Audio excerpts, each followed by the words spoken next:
There's an assault on excellence in the world around us. The most rebellious thing that you can do is to be excellent. If your ideas and beliefs align completely with one side or the other, then you're just not a critical thinker. And most people are willing to write down their goals, but they're not willing to write down the sacrifices they will make to hit those goals. And that's the real difference between those who have and those who don't. Codie Sanchez, founder and CEO of Contrarian Thinking, which is a media business that does 100 million monthly views. Yep. You're also founder of Contrarian Thinking Capital, which is a holding company, and you buy what you like to call boring businesses. Yep. Okay, I want to go back to holding company because I don't think most people know what that is. Yeah, they probably don't. The capital fund has two different sides. Venture capital, which is Silicon Valley, right? Fancy startup, gonna raise millions of dollars, hopefully give Elon Musk a run for its money. We have that side of the business. The other side that most people probably don't think about is more like, in my wildest dreams, Berkshire Hathaway, Warren Buffett, right? So we own a bunch of these small, what I call boring businesses. Those are everyday businesses, landscaping, roofing, plumbing companies, and we hold them together in one entity, and we try to have those businesses have different things that allow them to scale at the same time. And so this thing over here to the right, this holding company, is something I've been doing for, like 15, 16 years now, just buying all of these businesses, growing them, and then eventually exiting them in one shape or form. And it's basically a fancy way of saying private equity, and the holding company has gotten sexy as of late. But that's really from just a bunch of young people who don't realize that markets go through cycles like this. We used to have, holding company was like the way. That was like Rockefeller back in the day. And the titans of industry, they all had holding companies. And then we created something called private equity funds, which is where banks funded it as opposed to individual capital. And then we went to mutual funds, which means many people fund it as opposed to only private capital funds it. And then now today, it's a mixture between private equity being cool again and holding companies being cool again. But I imagine in the next couple decades it'll change. Your thing is that you encourage people to buy existing boring businesses over starting their own. Yep. Why is that better? Well, I think there's three types of people in this world. There's owners, renters, and squatters. And most people in this world I call squatters. And what does that mean? It means that you have a job that you think you have some control over, but you actually don't, where you are completely replaceable. And that may be that you are a contractor or you're an actual employee, but you have no control of the outcome. Most people in this world are squatters, whether they realize it or not. The next level is renters. And that's where you work for a company, but you're kind of like a one-year leasee. You're like a one-year renter, where you're a little bit harder to replace, but not that hard to replace. And then the few are owners. And by that, I don't mean you actually have to own the company, but you need to be hard to replace. You need to have skin in the game. You need to have compensation that's aligned to, if I do X action and earn the company more, I make X more dollars. And most people, when they hear this, they think, well, I can't buy a business. I'm not big enough. I can't actually execute on that idea. But my whole point is, if you don't know which one of the three you are, you're probably a squatter at worst, a renter at best, but the goal is we get more people to understand how to get skin in the game and equity. And that might be buying a company, it might be negotiating a revenue share, it might be negotiating a profit share, but this world of acquisition used to just be for the super rich, and I think every single human has the ability to own some part of the thing they spend their lives building, and that's our mission. Okay, so part of that is deal making, right? And so an example of this would be someone going to their boss at a startup and saying, hey, I want to devote my life to doing this. I put X amount of hours. Can I get X, Y, Z? So what's a good way to do that? Because most people don't even know how to have that conversation. And then another thing that I like that you talk about is we also don't know the terminology. Like there's a lot of words that nobody teaches us, and because we don't learn those words and what they mean, all of this sounds like a foreign language, and it seems like it's much easier to just get a job. 100%, or hop around from job to job. Right. The first thing that you want to do if you want to make more money and you want to negotiate for more money and skin in the game is you have to actually understand, what are you worth? Most people have no idea how much value they bring to a company. They have no idea how much they cost versus how much revenue or value they bring into a company. So for a salesperson, it's pretty easy, right? You're like, well, I bring in $1 million in sales to the business and I make $200,000. So the average person goes, well, the company makes $800,000 a year on me. That's not actually true. There's something called margin, which basically means maybe the company only makes 50 cents of every dollar you bring in, at which case they only make $500,000 on you. And so there's $300,000 that they take home and you take home $200,000 of it. And so if you want to learn how to make more money, you have to speak the language. And the way you speak the language is really easy. You start asking questions. How much do I bring in? How much value do I bring to the company? What is the margin of the business overall? What does my boss care about that they say is their KPI, their key performance indicator, that will lead to them making more money? Because if the company is willing to pay them more money, that must mean there's value to the company, and I should try to figure out how to make my boss more money so that I can make more money too. And so it all starts with questioning. You don't have to be a financial genius, but start with figuring out how much money do you actually make the place? How much value do you have to actually drive the place? And then how much money does the company make for every dollar that you bring in? And that's at least level one. Most people go 60-year careers without ever understanding that question, which I think is a tragedy. Let's say you figure out how much you're worth. Then where do you go from there? Well, then it's pretty easy, I think. So, well, it's not easy. It's scary. Yeah. It's scary to go to your boss and ask for more money. Why? Because you can look really greedy. You can make somebody feel bad. You aren't used to it. So just like anything else, if you haven't done something before, there's a belief that it might not work out and there could be downside. But I think there's a couple tricks to negotiation, and one of your mentors is the G at this, Chris Voss. Yeah. And so I read his book. What's the Never Split the Difference. Never Split the Difference. Great book. Read it multiple times and listened to the audiobook because his intonation is so important. But if I was going to negotiate my salary, and back when I did, I remember the first time I negotiated for equity and revenue in a business, I was really scared. And my boss was not a nice person. He was a very good boss, but he was not nice. And so I knew if I just went in and said, hey, boss, I want to make more money, he'd be like, get the fuck out of my office, literally. That would be his response. And so I really thought about it. And I was like, all right, you know what I'm going to do? I'm going to try to make him laugh. So worst case scenario, he'll be like, this little idiot. And best case scenario, he might give it to me. And so I'm like, all right, how could I do this? And I remember I grabbed a cocktail napkin, and I knew at that time how much money I brought into the company. And I knew how much money the company roughly, I thought, made on that. But most importantly, I knew what the goals were for myself and my team. And so I was like, okay, if I know these things, then I know if I want to make 25% more money, maybe I just bring in 25% more sales, or I bring in 25% more of the goal that they ask for me. And so I brought in this little napkin, and on it, I wrote out the number I wanted to make, and then the goal that I was going to bring into the company. And I remember looking at him, and I was like, Andy, I was like, I think that anything worth building at some point or another probably started on a cocktail napkin, right? And he's like, what? Sure. And I'm like, so I wanted to keep this short and sweet because I know you don't have a lot of time. But if on this cocktail napkin I wrote down how much money I want to make, only if I beat this goal here by 50%, do you think there's a world in which if I beat this goal by 50%, I could make something about like this amount of money? And I slid it across the table to him. And he just kind of looked at me like, why is there a cocktail napkin here? Like, what are we doing in this conversation? And I think the interesting part about that is he wasn't focused at all on my ask. He was like kind of confused. So I sort of threw him off his game. He sort of laughed like a cocktail napkin. I was like, I don't know. I was nervous to have this conversation. I didn't know how else to do it. And he's like, well, yeah, if you hit this goal by 50% and you want to earn this dollar amount, like that's doable. But I'm not going to pay you unless you do that thing.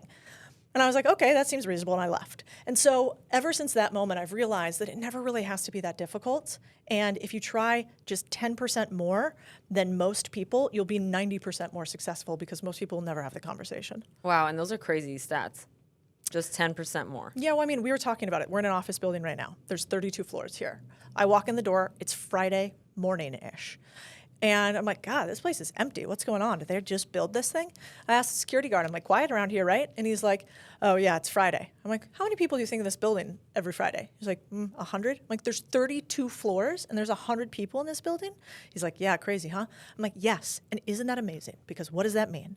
That this building, I mean, that's not even 90%. That means 1% of this building is here 5 days a week. If you can beat the whole 99% of the people in this building just by being here one more Friday than everybody else, you probably win more often. And that's what I think people don't realize, is that most people aren't trying, so you can win. Yeah, no, that's true. Another thing that you talk about a lot, and I've seen you tweet about this, is you're going to get screwed. Oh, yeah. Someone's going to screw you. And I've had it happen to me. I know you've had it happen to you. What do people need to look out for? And then how do they deal with getting screwed? My dad had a great line, which was, you're not really in business until you've gotten your first lawsuit. And sadly, our world is really litigious, meaning everybody's suing everybody all the time. And so I think you have to look yourself in the mirror and realize that you will never achieve anything great until you have people hate on you, screw you, and sue you. And until you've had those three, you're probably not doing anything big enough. And so I sort of almost think about it like a notch on the bedpost. Like, oh, somebody gave me some hate on the internet, must be doing something right. Somebody tried to screw me in a business deal, that means I'm doing a deal big enough for somebody to care, must be doing something right.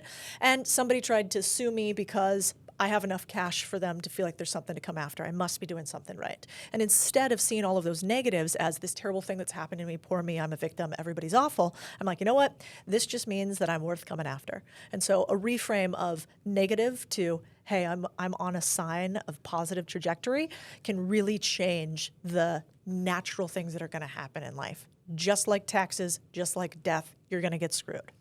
Yeah, I really like that perspective shift. Yeah. I want to talk a little bit about what to do when you do start getting hate, because the second you start having any sort of traction on social media or anywhere, you just inevitably do get hate. And we get hate in different ways. Women get attacked a lot on looks and stupid things like that, but there's more. After getting to where you are, because I consider you pretty successful. Thanks. Yeah, I mean, so after getting to where you are and obviously receiving tons of hate, tons of praise, but also it comes with that, is there any way that you feel misunderstood? That you're like, I see this, there's like a pattern of like this sort of commentary, and I really wish people would know that that's actually not true, and people are just making this up, or they're assuming this about me or my friends or whoever, because you're in a circle with tons of people who receive hate as well because they're doing well. Yeah. Well, I think that you should realize that if you are throwing hate on success or wealth, you'll never have it.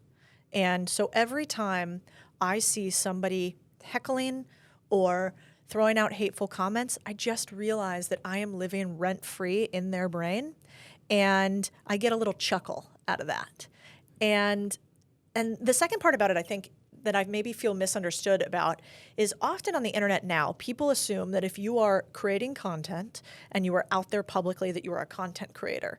And I find some fun in that. But if I really think about what I do at the end of the day, I buy and I build businesses. And my entire focus for the last 15 years has been doing those two things. And so I think people will try to minimize you as you pass them, and they'll turn you into the thing that they think is the least portion of who you are. So if they're like, wow, you are so successful now, and you're making all this money, and let's say you're good looking, or if they talk about Nicole, they're going to be like, well, yeah, her podcast is bigger than mine now. Her social media is bigger than mine now. She's hanging out with all these, cool people everywhere. Well, probably couldn't do any of that if she wasn't hot. And you're just going to get that kind of commentary because they're going to try to minimize the thing that they think could be most painful to you. And so I sort of recognize that. I remember this one time I got a tweet at me that was funny. It was like some guy posted like, Codie Sanchez is just the Grant Cardone of small business.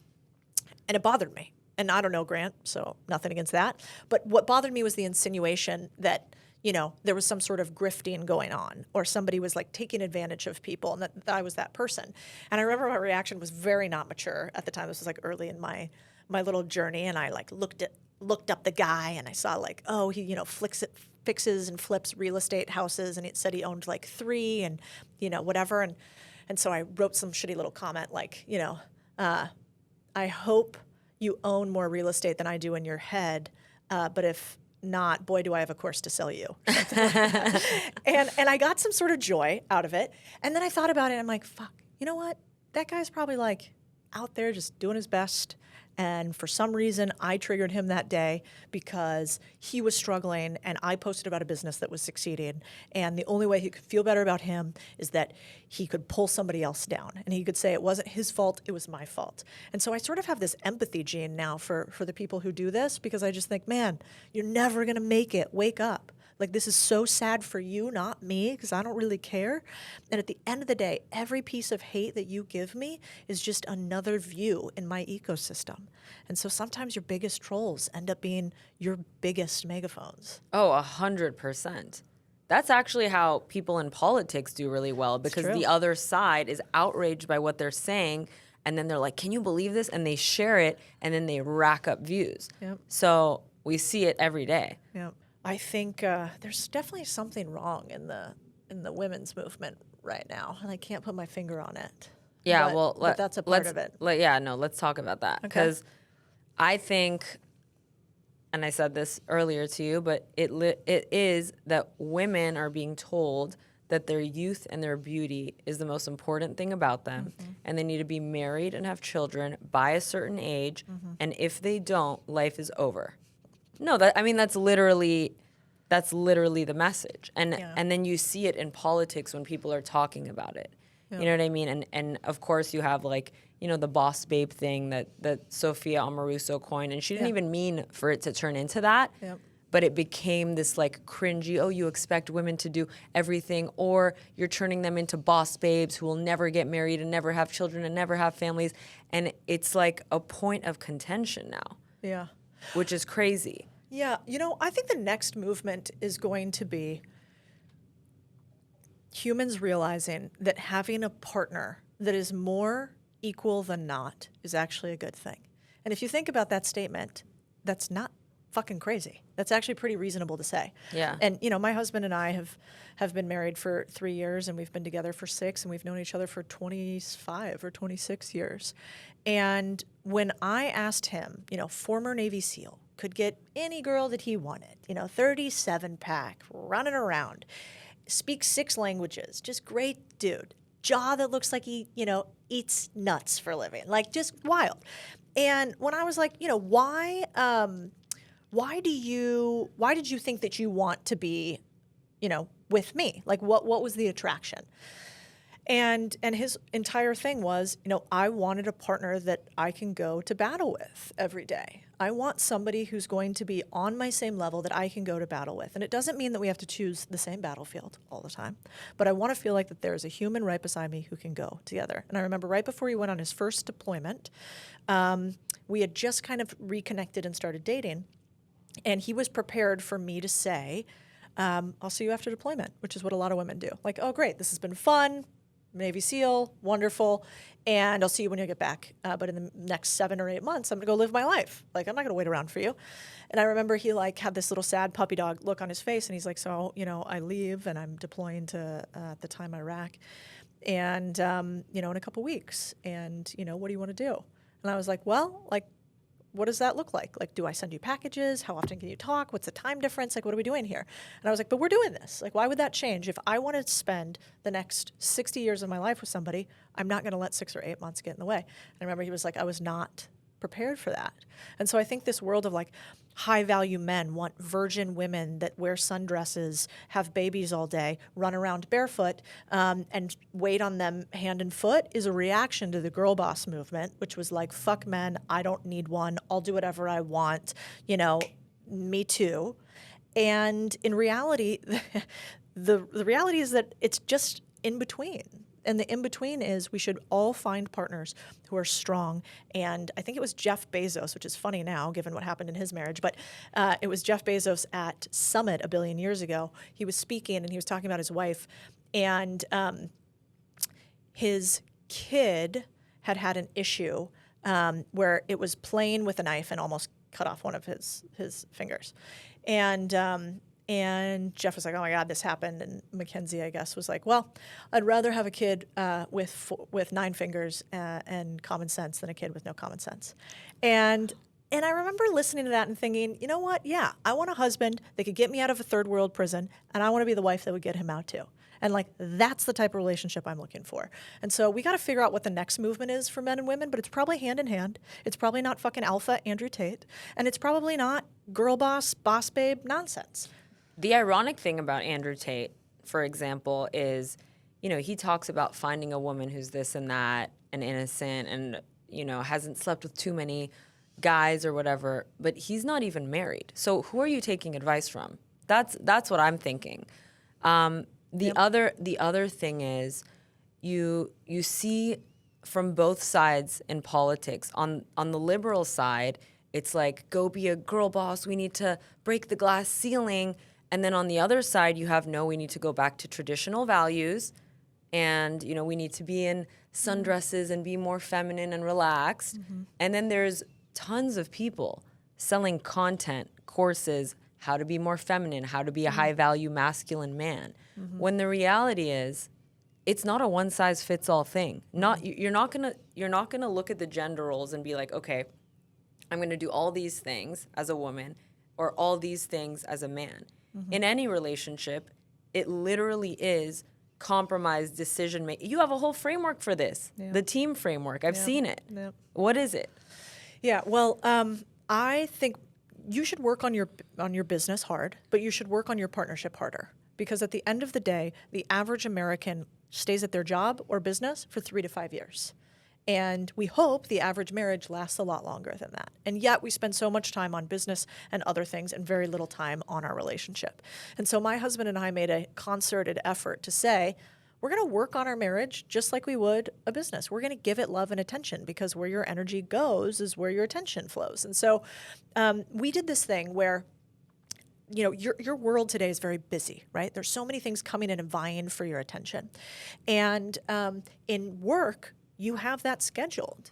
Work gets scheduled. Relationships do not get scheduled. And so each day we started a team framework based on one of our friends who's a therapist, Brandy. And basically at the end of the day, we sit together. It can be very short, 3 to 5 minutes, or it can be longer, and it's called team. And it basically starts like this. You sit next to your significant other and you touch. You know, usually we're sitting next to each other. My legs will be on him. We'll be holding hands. We'll be chatting over a glass of wine. But physical touch, to remember you're not roommates, your partners. Yeah. And the second will be education. And that means sharing something from your day. So a lot of people get in a rut where it's like, hey, honey, how's your day? Great. Hey, honey, how was your day? Great. And you put about as much attention to the conversation with your spouse as you would a check-in person at the airport. And so no wonder you think your spouse isn't interesting anymore, because you're not sharing anything interesting with them, and you're not also asking them any interesting questions. And so we ask each other an interesting question, we share one thing. So I'll say, what did I learn today? Well, I sat with Nicole and I realized that there's something wrong with how we're looking at relationships today, and here's why, and I would explain the framework. And we might have a chat about that, but we'd keep it short. He would do the same thing, and we'd get inspired by one another because we'd teach one another. And then the third step is appreciation. So it would be one thing that you appreciate about your spouse. So on a day that's tough, that might be like, thank you for taking out the trash. But you're sincere, and you don't get to repeat the same thing every single day. And then lastly is metrics. And metrics can be the hard part. But what happens usually in relationships is you nitpick. I mean, how many people have ever been in the same fight 472 times in a relationship? So many. Everybody. Because you're stuck in your trigger until you can unlock it. Until you release your trigger, it's continually stuck firing. And so usually you'll just bitch at the other person all day, back and forth in some sort of way, whether that's passive-aggressive or fighting. And so instead, we share that day the things that annoyed us about the other. And it turns out if you do that every single day, it's sort of like a tea kettle, that instead of letting the tea kettle boil and boil and boil until you hear the In this case, you're letting it off. You're turning down the heat every single day until it's just a nice little sexy summer. And so at the end of the day, we'll be like, I'll be like, Chris, you left your pants on the ground again. I really don't like when you do that. Would you mind picking that up today? And he's like, oh yeah, sorry. And you do it in a moment where you're not triggered, and thus you don't get elevated. And that little practice of 3 to 10 minutes a day has helped us really stay present for the things that matter and ensure that we are doing a little check-in for our marriage. I love it. And by the way, I've seen it go viral so many times. I've seen like other accounts post the framework. It's amazing. Let's go back to how you met, but also before we get there, you've been divorced and you've been the good girl, the good little girl, as you like to call it. I think we all want to be that because we're taught to be that. And I do also think that it destroys us a little bit because we want to be good. We want to be liked. We don't want to cause any, rocking of the boat, whatever the boat is, whether it's like your family, what religion tells you to do. But you've been that girl and it didn't work for you. And then you realized a ton of stuff and now you have the life you have now. So what happened? What was the mindset that you went into that marriage with? And then once it was over, how did you get into the relationship you're in now? At some point you realize that you're asking something so irrational from your mind that when you say it out loud, it sounds crazy, which is you're saying, mind, here's what I want you to do. I want everyone to like me. I want nobody to talk bad about me. I want to not be sad. I want to not be anxious. I want to achieve all my goals. I want you to not have that negative voice in the back of my mind. We are asking something so irrational of our minds. And at some point, your mind doesn't have the opportunity to say no. Your mind just says, okay, boss, I'm going to go try to do it. And so we spin up this little anxious monkey inside of ourselves that's running around trying to fulfill something completely unreasonable. And at some point, I realized that's what I was doing. At the time when I was married, and it was no shame on him. It takes two to tango in every marriage. And we went into that marriage both with the understanding that this was forever. That was the idea. And so it's not something I take lightly. But what I realized is, man, I was having my brain spin this idea of all the things that were supposed to happen in life. And I was building somebody else's house. I was letting somebody else be the architect, and it was my parents. There's a literal white picket fence around it. We had this beautiful house. We had the country clubs and the cars, et cetera. And at some point, I realized, man, if I continue to forward look into my future, there is no part of that future that I see myself in, and that scared me. And so we tried to work through it, but at some point, we wanted two very different things. And now, for all that I've heard, the guy's thrilled, married, kids, white picket fence, the whole thing that he wanted with somebody else. But I was just not his right person. And I think right now a lot of what happens in life is you try to be the good little girl based on societal expectations and the story you're telling yourself in your brain. And then one day you wake up and you realize that you've never actually asked yourself, what do you want? And that is probably why we have a high divorce rate today, because we go in early, we realize, oh my gosh, my 24-year-old Disney character type person is not my 35-year-old person. And now I have married a person that my 35-year-old is not that interested in. And so I think we need to give ourselves a little bit more love on it. But if I went back and did anything different, it would be the opposite of what, people are telling you, which is you get to be married for the rest of your life. It's cool to not rush into it. You're fine. There's going to be, as long as you are working on yourself, bettering society, and growing with a growth mindset, there will be other people that will be attracted to you. And so that is perfectly okay. And I wish young Codie knew that, because she thought, this guy's great, he's handsome, I make money, he makes money, we're good together, we must get married because that's a natural fit.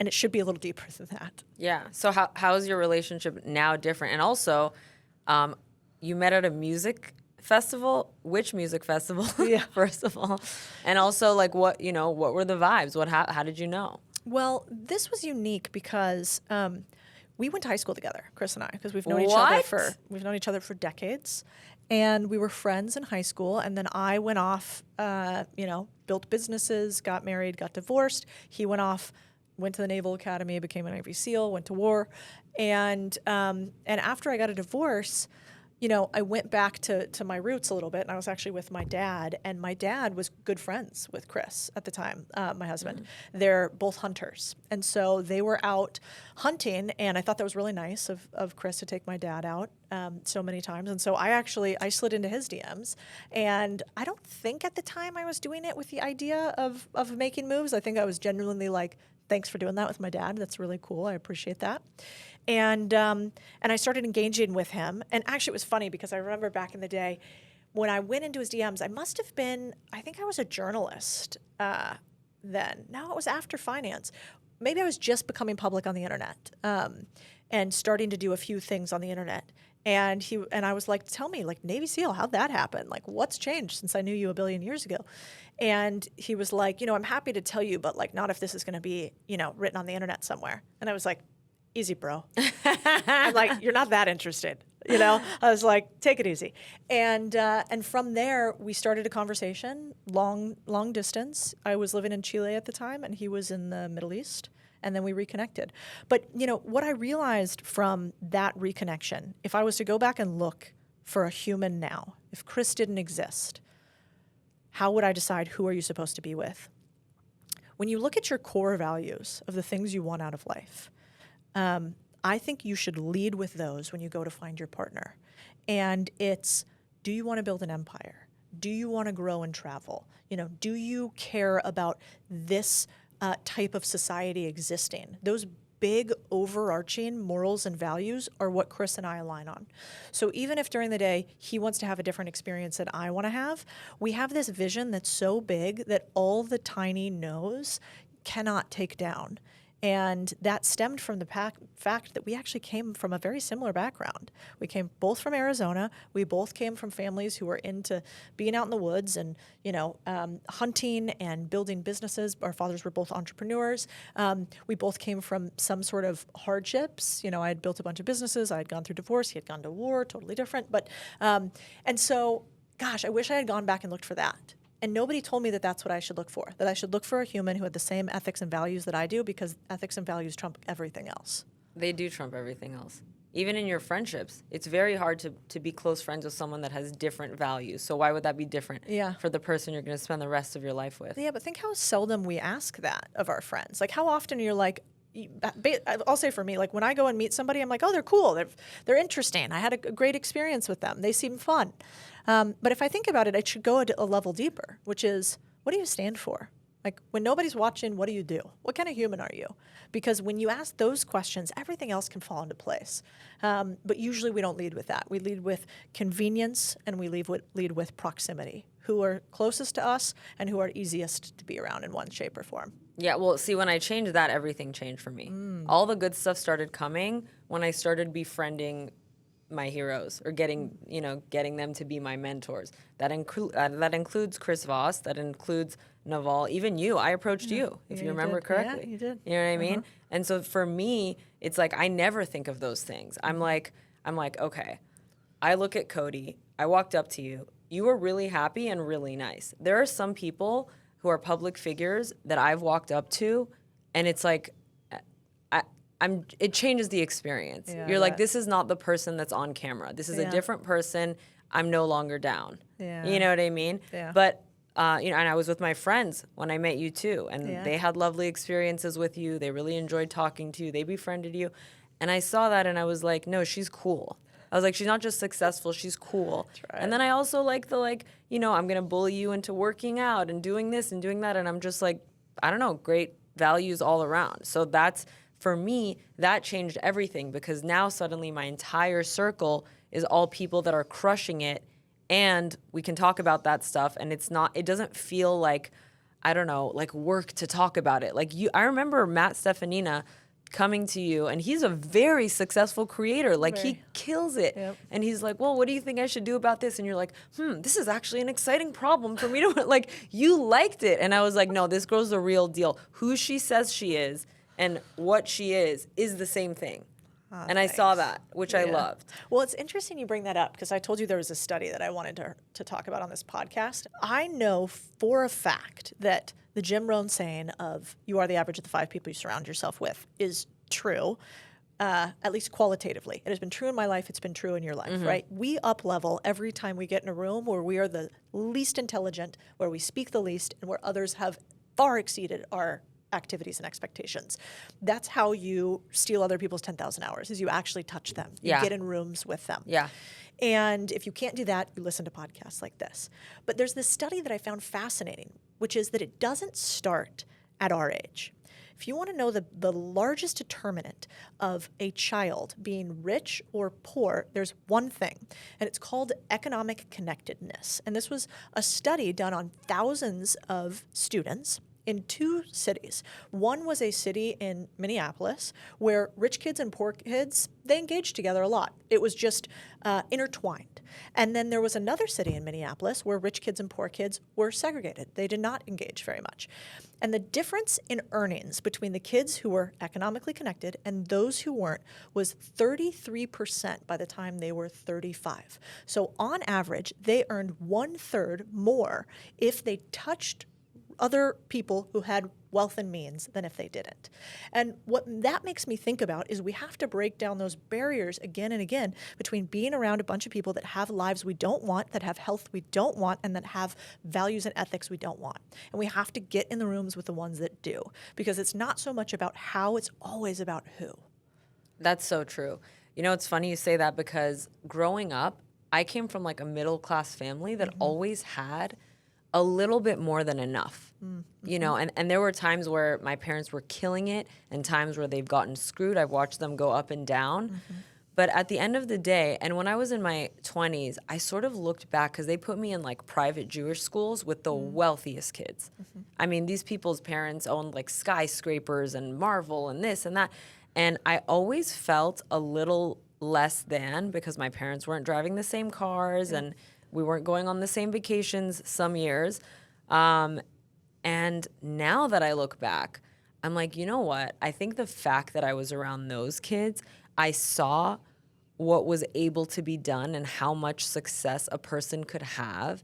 And I don't know if it's like a chip on my shoulder or what, but the fact that this wasn't given to me by my parents made me go after it. Where like once I discovered, you know, again, like the Navals of the world and these people, I'm like, you know what? Okay, maybe my dad, maybe I don't have daddy's money. Which, by the way, my dad's a great dad. I'm so grateful for him. I don't even care about that.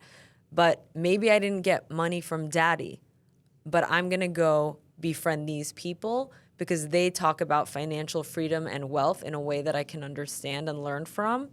And I put myself around those people because I was raised with people that had extreme wealth. Whereas if I had gone to another school and I hadn't seen that, maybe I would have just thought like, oh, I'm so lucky.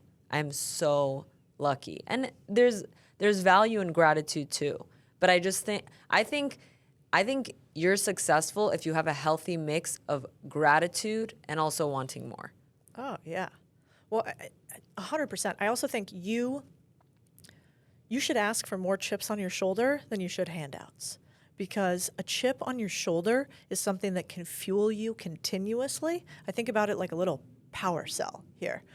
It is something that can be your fuel. A handout, all that does is feed you for a minute. And this can feed you for a lifetime. So every time somebody gives me some reason, put a chip on that shoulder, I think about it as a little bit of a thank you. Because the truth is, you can't be what you can't see. And so you were around a bunch of wealth. You saw it. And then you watched those people. And they ate a turkey sandwich just like you did.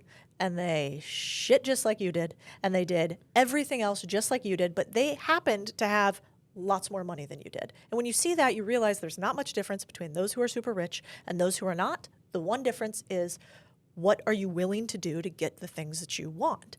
And most people are willing to write down their goals, but they're not willing to write down the sacrifices they will make to hit those goals. And that's the real difference between those who have and those who don't. Now, of course, some people get it gifted to them, but watch what happens to those who get it gifted to them.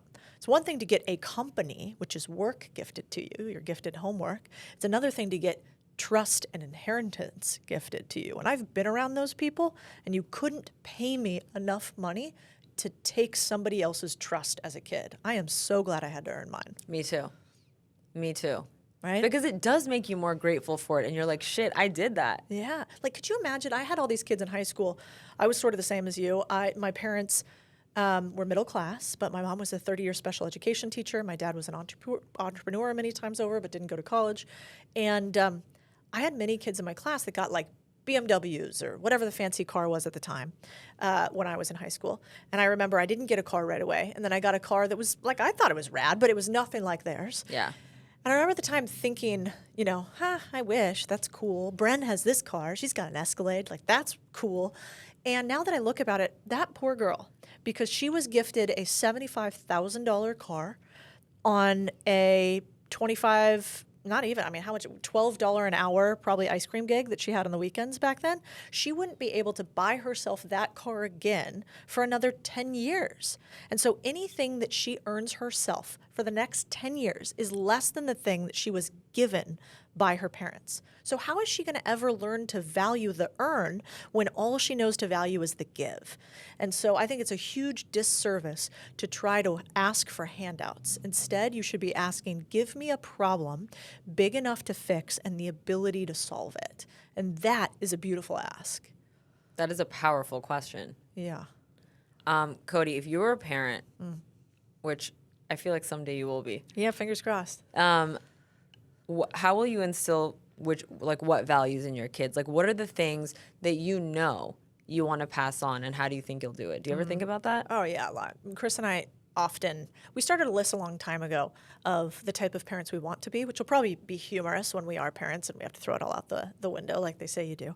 But there are a couple things that are true. Things that are easy for me are like, they're going to buy their first car. I'm not. You know, things that are easy for me are, if we're flying first class, they're not going to be as kids. You know, I want them to be able to earn those first luxurious things themselves and feel the pride of accomplishment, because that is so much. I mean, I pity the people who rob and steal and grift in order to get what they want out of life, because they've never felt what it feels like to earn it fair and square, despite all the odds, despite all the chips, to earn something. There's no feeling quite like it. And so we're going to do that as often as possible with our kids. And the other thing I think we're going to hopefully try to do is instill in them the ability to build early. You know, we have a friend, Tim Kennedy, who runs a school in Austin called Apogee School. I wonder if I'm saying that right. But basically, it's a little bit like what Montessori used to be, or the ideal of it, which was let children build and create, etc., but not like go off the rails. Montessori now is sort of like, you want to finger paint all day, go fuck off, kid. And I'm not into that. So it's got some parameters around it. But I think, you know, I hope our tutors for our kids are teaching them different ways to build businesses and different ways to build an impact, as opposed to obsessing on their GPA scores and their SATs, which is, I know what my tutors taught me back in the day. I could actually care less if my kids go to college. I hope that if they go to college, they do it for the right reasons and not to check a box for somebody else's resume at a future date. Yeah, it's funny. I think about the college thing a lot, and not just college, curriculums in general. And if I had it my way, I would change it completely. Interesting. You know what I mean? Yeah. Like, I think about that a lot, where it's like, why didn't they teach us how to negotiate? 100%. Why didn't they teach us conflict resolution skills or emotional intimacy, or how to properly bond with someone? Nobody taught us. I had to like learn that from books. Oh, yeah. But you know what a mitochondria is, which I'm sure really helps you today. Oh, yeah. I do think, you know, my mom was a teacher for a long time, right? 30 years is a really long time. Mm-hmm. And I feel for teachers, because it's incredibly difficult for them to make much of a change at all. When she left being a teacher in the public school system in Arizona, it was largely because she said, I was doing so much paperwork and administrative tasks, I wasn't able to focus on the kids. You know, everything has second and third order effects, and most people don't think about it. They think, this sounds good. We should have a no child left behind policy like George Bush enacted, because who wants a child left behind? Of course, what kind of dick are you? But the problem is, when you pull back the curtain and you look underneath the hood, you realize, oh, the things that politicians say that we should do actually do not make any sense for outcomes that we want. And that's 9 times out of 10. They do things that look good. They don't do things that make real change or action that we want in society. And so for her as a special education teacher, she was like, we're not helping these kids at all. And so how can I keep, quote unquote, teaching them if all I'm doing is checklisting them? And there's a real difference between the two. Yeah, no, there is. Let's talk about politics for a second. I saw that you did an entire episode with Vivek Ramaswamy, who's running for president. You and Chris did it together. You don't strike me as a political person. Like, I don't know where you stand on the political spectrum. And frankly, I don't give a fuck. You know what I mean? Like, I just don't. The way I see politics on the internet, so divisive, so stupid, so when I see people on either side, and I read a lot, like imagine how many tweets I read to get like the trending on Twitter on the Beyond page, or like, you know what I mean? God, like, you must read so many. much for years. So I've seen it all. And it's basically just people so outraged about the same topics, abortion, taxes, welfare, minimum wage, all of these things. And what I've seen from people on both sides is that they're so obsessed with a particular politician winning because they think that that's going to change their lives. Yeah. And what's interesting is I did enjoy watching the interview with you guys because you talked about things like autonomy and confidence and things like that. But I was also like, is she endorsing Vivek? Like, I didn't know. And by the way, I don't care if you are or aren't. But what role do you think politics should play in people's lives? Because I did see you after that. You posted something and you're like, it's important to know who you're voting for and a little bit about politics. But I can't imagine that your entire day is spent like worrying about any politician. I really try. There's a 10% rule we have, which is 10% of the day we're allowed to worry about things we can't control. And 90% I try to worry about the things that my 2 hands can change or solve. And if these 2 mitts cannot make change, then this head doesn't get to think on it. And I fail at that often, like most of us. We're talking about a bunch of dumb drama that we follow when we know we shouldn't. The internet is a rage machine that is literally created in order to steal our attention. And because of that, I find it's really important that those of us who have a world view for a world that we want to create do not allow the vacuum of nonsense that exists out there to continue. And what does that mean? It means you have podcasts that are meaningful with people you agree with and don't agree with. It means that you try to have real conversation with somebody who could be the leader of the country that you live in.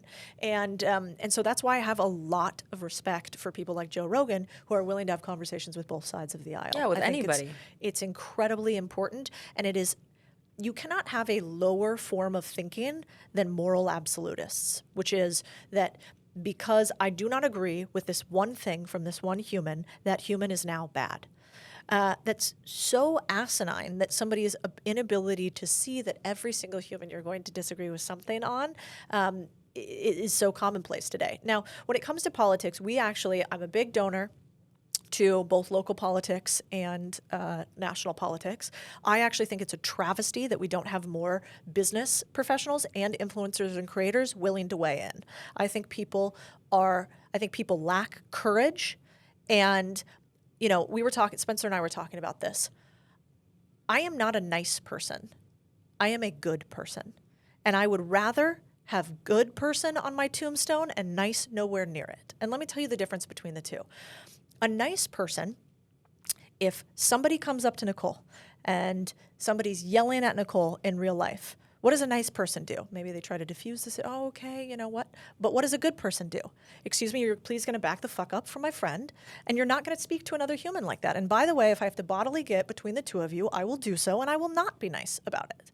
But what does that mean? It's the courageous thing. It's that you will be a good person. You will stand on a line with a human according to your ethical or moral compass.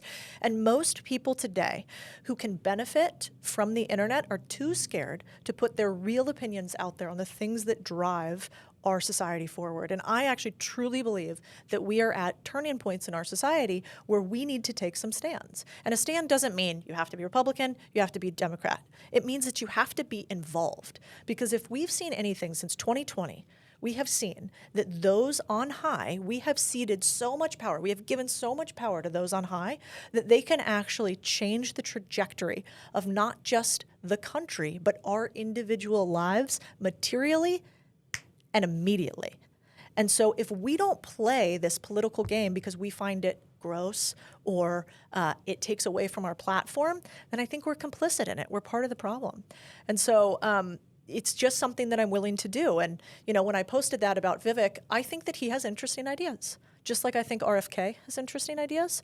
And I think there's two candidates that I probably don't need to name that I think need to move out of the way for the next generation of candidates.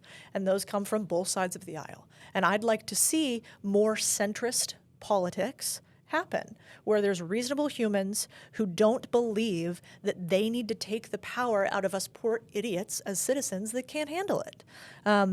You know, if you look at the average politician and what they made pre and post being in politics, it's atrocious. Most of these people, you couldn't pay me to take them on as an employee and they get to lead our country. It's a no.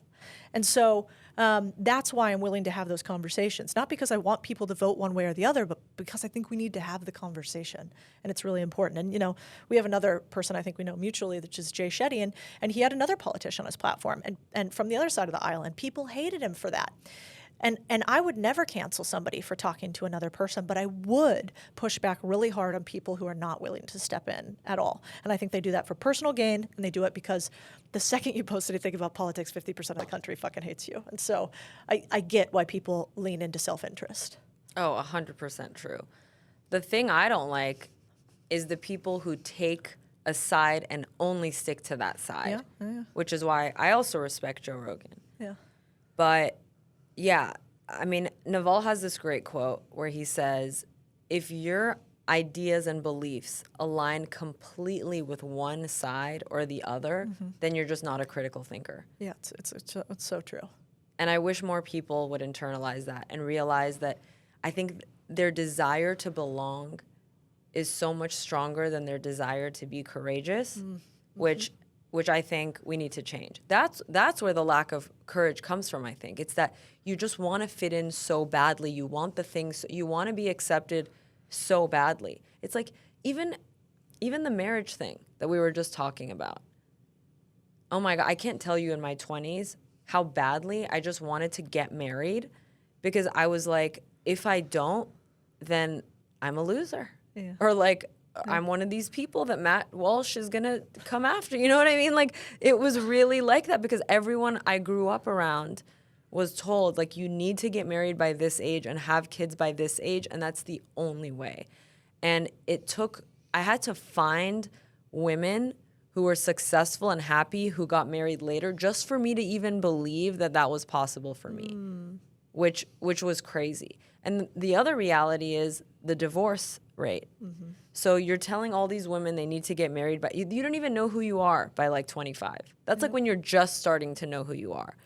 And so the likelihood of divorce, actually getting married at those ages that you're encouraging women to get married and have kids at, you're actually really just setting them up to get divorced.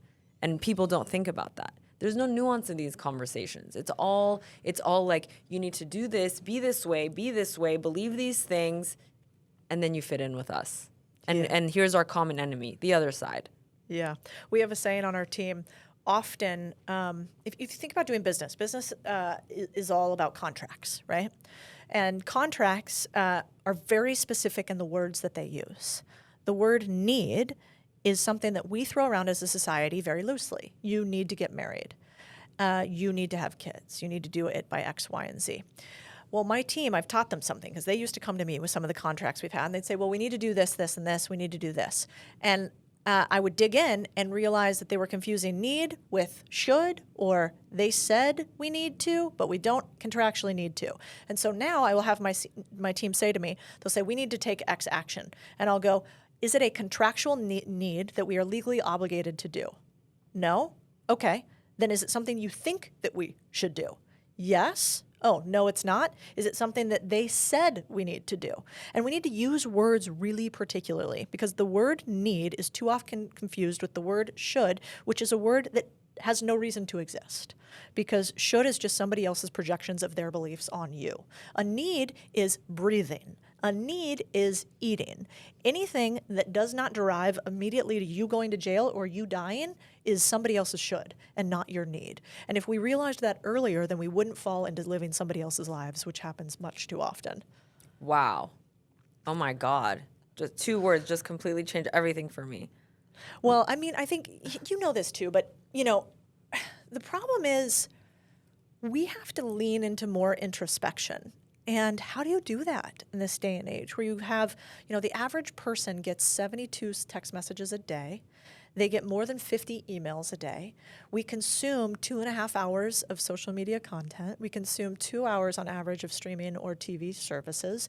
And we're at work for, let's call it 8 hours a day on average. Well, that doesn't leave too much time for us to actually look ourselves in the mirror and ask, who are you as a person, and is that the person that you want to be? And so it takes a really strong human to carve out time to ask themselves, what do I want? What am I willing to do to get it? And what am I willing to allow other people to say to me to project their wants and needs on me? And, I think you should do you. And I'm definitely going to do me. And I don't really care what you think. It's the same thing with the political thing. I was like, you guys are fucking nuts if you think you forever in one moment are going to determine the words that come out of my mouth in any way, shape, or form based on society's expectations. Absolutely not.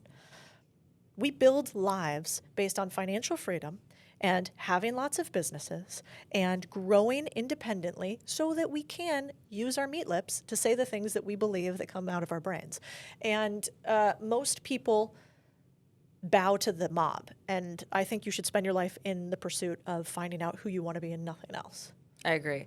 I think there's also 2 other things that people need to pay attention to.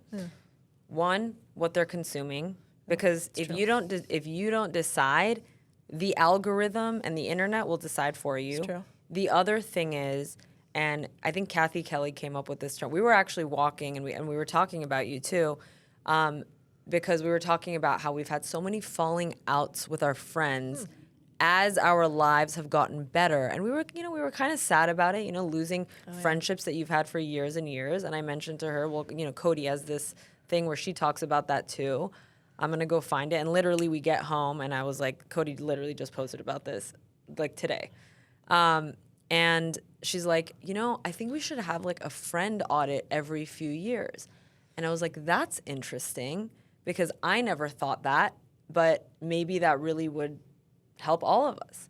And so I wanted to ask you, if you had to do a friend audit every few years, what are the things that you would look for in those friendships that you didn't think to look for before? Because I heard you talk about a friend that you've had for 18 years, that she hit you up and she's like, well, you're posting with all these other people. Why aren't you posting with me? And also another reality is sometimes people have a really hard time watching their friends get successful. Not everyone's like that, but I have seen it happen many times, and I think it comes from a place of scarcity where it's like there are a limited amount of opportunities, jobs, men. This is drilled into women's heads, and then they see someone else get it, and they're like, oh, that means that I can't have it. Yeah. And I think that's the force that's stopping women who aren't supportive of each other, who in those friendships.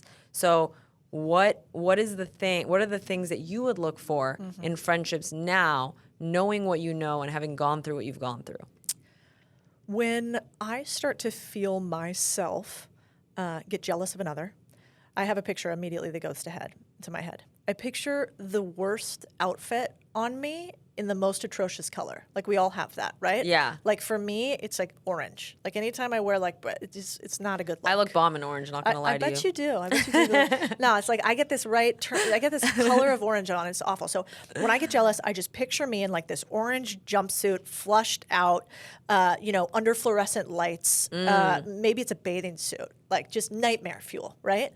and that's how I picture jealousy. And I think to myself, jealousy doesn't look good on you, Codie.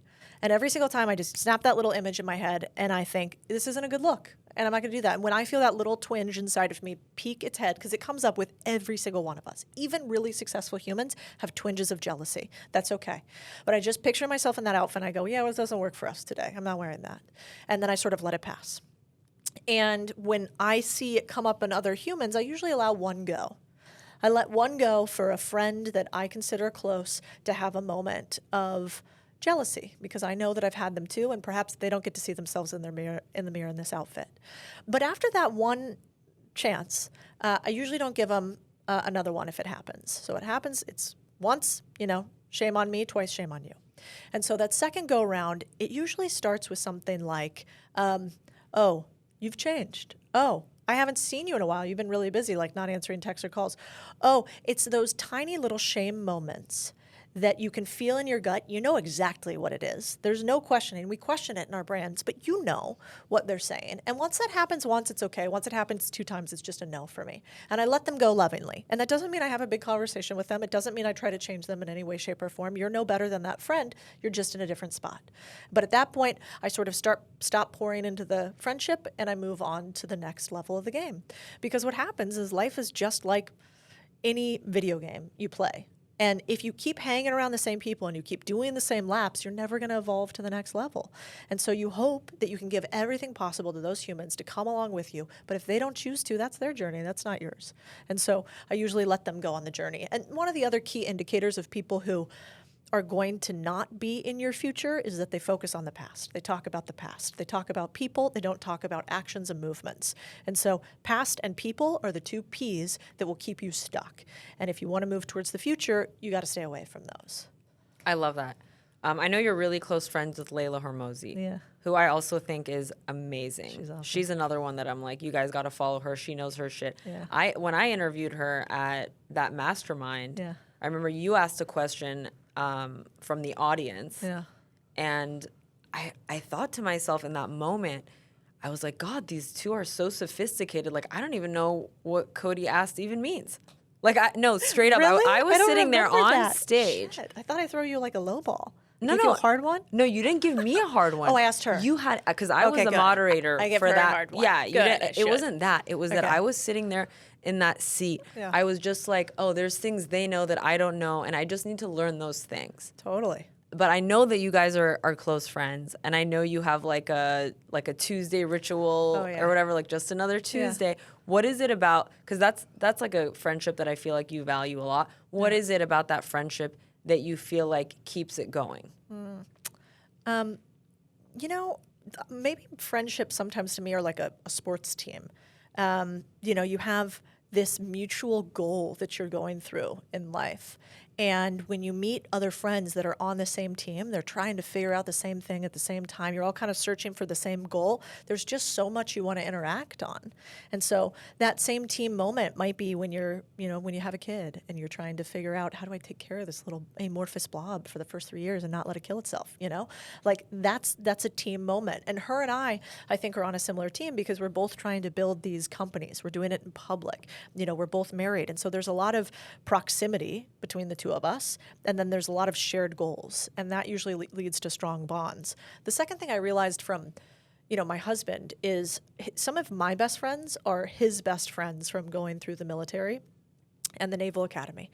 And when I asked him about that, I thought, God, I would call Joe, I would call Ryan, I would call Steven if I had to bury a dead body. Like, those would be probably my first 3 phone calls. I'd call those guys and I'd go, the thing is, I need you here right now. And they would come. And I remember saying to Chris, how do you build friendships like that? Because I had actually never tried to build friendships like that before. I had people that I was friends with and that I think I was good to, but I hadn't thought that long and hard about it. And he said to me that, it's very simple. Strong bonds have to be forged through fire. And if you don't go through difficult things with the humans that you move through time with, they will not stay strong. Those bonds will not be truly forged because they will still be like metal is until it goes into the fire, which is very liquid and movable. And he's like, we went to war together, or we went to the Naval Academy and we're miserable young, boys in school together. And that difficulty has led to lifelong bond. And so when it comes to friendships like mine with Layla, let's say, and, another girlfriend of mine, Ryan, it's that we see each other on these paths where we're like, today was hard, huh? Like, you got a lawsuit? Fuck. Okay, what do we need to do? You know, you got an employee leaving. You had somebody steal from me. Like, I feel you. I'm here for you. I realize that it's difficult, and it's an honor that you called me, and that we get to work through this together. And so that is a really big gift I feel like my husband gave me, that he made me realize that going through difficulty with friends, if you can do it mutually, is probably the most strengthening thing you can do for your bonds through life. I totally agree with that. Yeah. But then there was something I realized after that I had that realization also, is because there are some people that'll be there for you through the tough times. Yeah. But the second they're watching you live it up, winning, Yeah. celebrating, they sort of like take a step back. I had the same conversation with Sahil Bloom, where it's like there are some friends that they're okay watching you go through difficulty, but they have a hard time watching you win and they can't celebrate with you. So I think it's so important to look for both, because it's so easy, I would imagine, to be friends with Codie Sanchez and hear all the bad stuff that's going on in her life, because it's such a relief to know that you also, you know, you're not the only one who's going through this stuff. Yeah. She's going through it too. But if you're not able to celebrate for your friend, that's also something you need to work on. So I just feel like, you know, if we want good friends, we need to be good friends. So both of those things are important. I think you nailed it. Because I know what it's like to achieve something and not have people around who are happy for you, and that's so hard. Yeah. Well, it's also it's lonely, right? Yeah. Because, you know, there's that old saying that sounds ridiculous when you're young and have nothing, which is that it's lonely at the top. You're like, I'll try it. It's fine. Yeah. But, you know, I think I realized a little bit earlier that when you do have a massive amount of success, one, it can feel weird. Like, try this on. So, you know, feel like, say you meet Jeff Bezos, right? And you're you and me, and you go up to Jeff Bezos, and he's accomplished everything, and you're a huge fan and whatever. What do usually people say? Like, I'm such a fan of your work. It's so incredible, blah, blah, blah. But if somebody was to say to Jeff Bezos, like, I'm so proud of you for doing this, he you know, like, that feels weird. Yeah. I'm proud of Jeff Bezos. Yeah, like, yeah, this yeah. feels awkward. I don't think so. Yeah. And yet that means that then Jeff Bezos gets told, I'm proud of you negative times. Nobody would say that to him, because who's above him that could be seen as looking down saying, I'm so proud of this thing that you have created. I'm so proud of you. It's like we have somehow said that only people who are above us can tell us that they're proud of us. And so when they say it's lonely at top, it's because you can have a lot of people looking up at you going, it's so amazing, everything you built. Like, it's so cool. I want to be you one day. But you don't have anybody down on high saying, I'm proud of you. I know what this took. This is really difficult. And so I think that if you can flip that brain, I mean, if somebody came up to me and they were like, Codie, like, I'm so proud of what you've built. Like, I'm like, am I crying? You're crying. Who's crying here? Wait, I'm proud of you though. Right. Have I never told you that? Well, I don't know. I don't think so, because those words feel weird to say. Like, if I was to say, I'm really proud of what you've built, Nicole, you're like, that feels really kind, doesn't it? It does. And it kind of hits a nerve, because you're not saying I want it. You're not saying I'm a huge fan, because that's about you, not me, right? You're saying I'm proud of you and what you've built. And so that is a great indicator that you have a real friend, when you have somebody who's even below you, above you, whatever, that says, I'm really proud of you, because they know what the work took to get there. Yeah. Well, I do remember you followed my brand, you followed my podcast, and you're like, hey, I see you killing it and growing. Yeah. Well, like I think it's really cool. Yeah, and you know what it takes, because you've done it. But like, that meant a lot to me too, and just little things like that, I'm like, all right, I'm gonna keep doing that. Like, it is fuel. It is. It really is fuel. It's an important thing in a friendship. But yeah, I mean, man, friendships are, I feel like, just as important as romantic partnerships. Yeah. I actually read an interesting study the other day about dogs. And the study is that dogs live longer if you socially interact them constantly with other dogs. And it doesn't matter food tendencies, walking tendency. The number one indicator for the longest length of dog lifespan is whether they interact often with other dogs. Now, I've read one study, so I'm an expert on the internet, but this is what the one study said. And what I thought was interesting about that is it turns out that dogs who are from wealthy households are actually have shorter lifespans than those are from not wealthy households. Because I would imagine Wealthy households don't have as many dogs in proximity. They're probably not proximity like walking to parks as often. They're often in their own yard and their own setup. And so I think humans are not that different. We need human-to-human interaction and social connection in order for us to live longer, happier, healthy lives. And so you take the dog for the walk to meet other dogs, but you got to take the human on the walk to go meet other humans too. And without those social connections and friendships, very quickly we derail. And you know that because we all watched our grandparents and maybe our parents, and we saw what happened to them when during COVID they couldn't interact with other people. I mean, I saw firsthand. My grandma Jen was in a home with other people in the nursing home, and she did well during COVID. She had other group interaction. Often they were sort of closed off from us, the outsiders, but they all inside of it interacted. Then I had my grandma and grandpa who were in a house by themselves, who didn't get out, who didn't have any social interaction, who had really tough regulations put on them by the family, actually, and they degraded faster than I've ever seen anybody degrade. And I think that's because humans are tribal beings and we need connection. And if you don't have connection, then you start to devolve. And 100%. I've noticed you tweet a lot about like certain billionaires that you know, because you're always trying to like extract lessons from them. I'm the same way. Anytime I meet a billionaire or I befriend a billionaire, I'm like, okay, there's something. But have you noticed there's a lot of really wealthy people who are not happy? Oh, yeah. Why do we think that is? I suppose, if you spend your life in the pursuit of the one thing you think is going to make you happy, and then you achieve it at the highest level of all humans anywhere, and you realize that it doesn't actually change your happiness, it's probably difficult. And I think that's what happens with a lot of billionaires. It's why they do the giving pledge. I think that's also why, a lot of them continue to grind in multiple aspects. There's that study that came out a million years ago where they said that after $72,000 in income, you don't have any happiness, you don't have an increase in happiness. And all of us were like, that doesn't seem right. Because I remember 72, and then I remember 2, and then I remember 5, and then I remember a mil, and there was a difference between those. And they adjusted the study to say after 500K, there isn't a material increase in happiness. And I think that sounds reasonably right. I think, I don't know how to feel that in my body, but that sounds like that could be true. But I think, I had a friend, my husband had a friend who worked for a family office of a billionaire, a very big name, everybody would know him. And then he worked for another billionaire, a very big name, everybody would know him. And I remember when Chris and I started building our holding company, and we have a goal of making billions of dollars and creating hundreds of thousands of small business owners, he said to Chris, I wish you not one penny more than $299 million. And Chris was like, why? 299 mil, like what's that number? He's like, I don't know.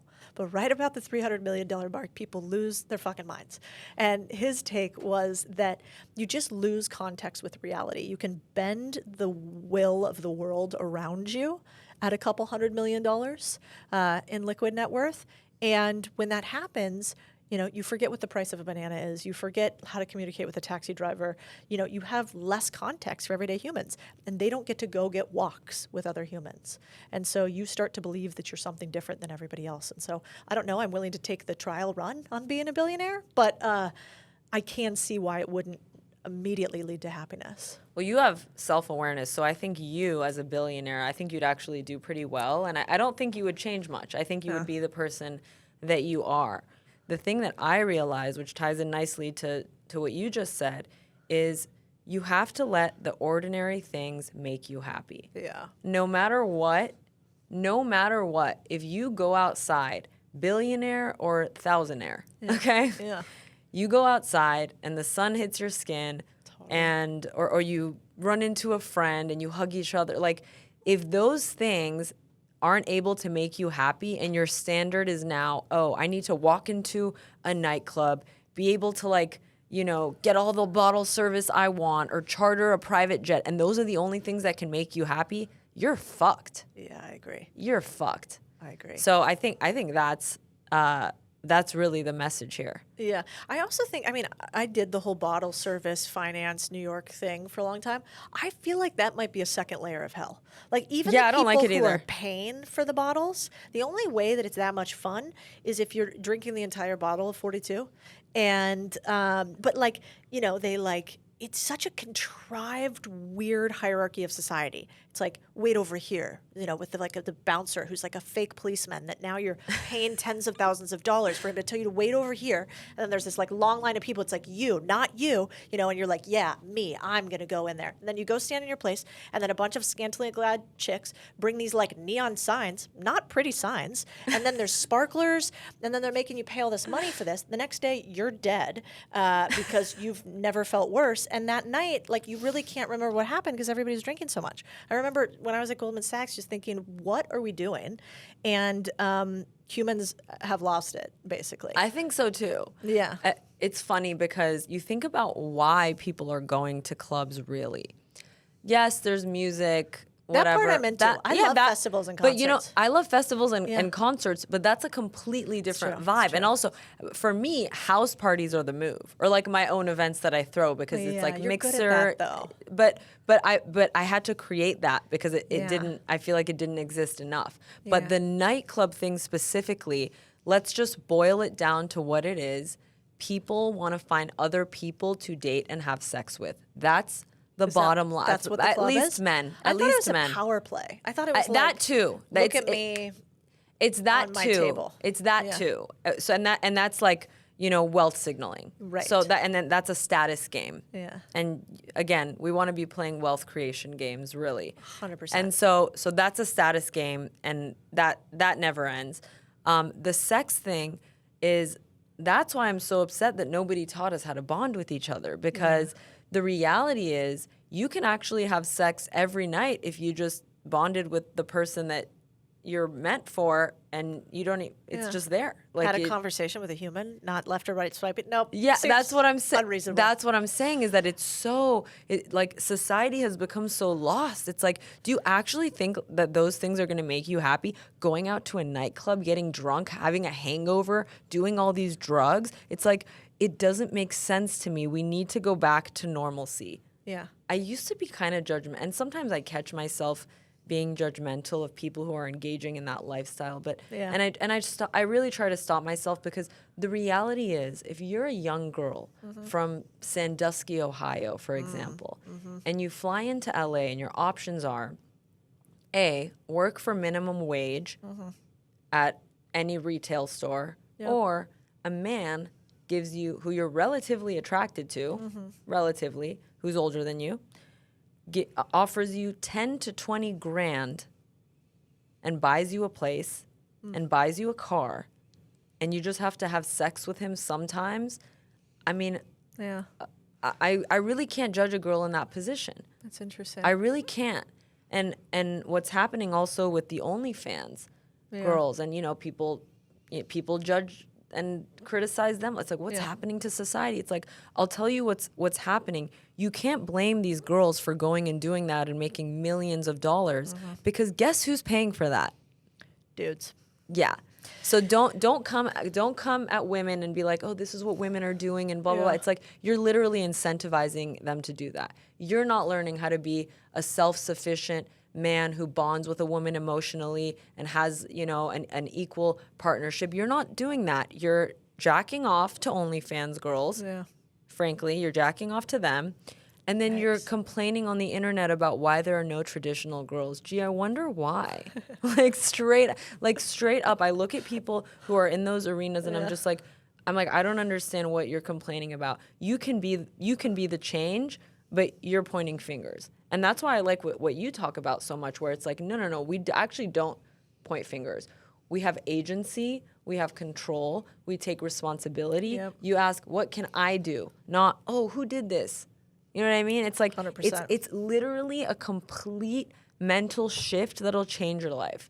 Yeah. And so, yeah, I mean, I'm just, That's wild. yeah, that was crazy to me, because Well, I guess, you know, we also did grow up watching like Pretty Woman and, you know, that movie. Like, those have been like societally normalized responses to what's out there. I think, hopefully what people get when they listen to stuff like this is that we all have a lot more capability than we think. And instead of falling into what is in front of you, men and women, how can you step up to the next level? Because life will be shallow, empty, and lonely at the path of least resistance. And the path of least resistance is being on OnlyFans on both sides of the transaction. And there's stuff that I just refuse to invest in and businesses that I refuse to own because I don't think they're good for society. I got out of cannabis because I at first thought that cannabis actually had a lot of benefits. And I still think there are some benefits, but not nearly as many as I thought. And I think, so now I don't invest in that sector anymore. I have a lot of money in it, but I just choose to not going forward. And it's the same with I don't invest in tobacco.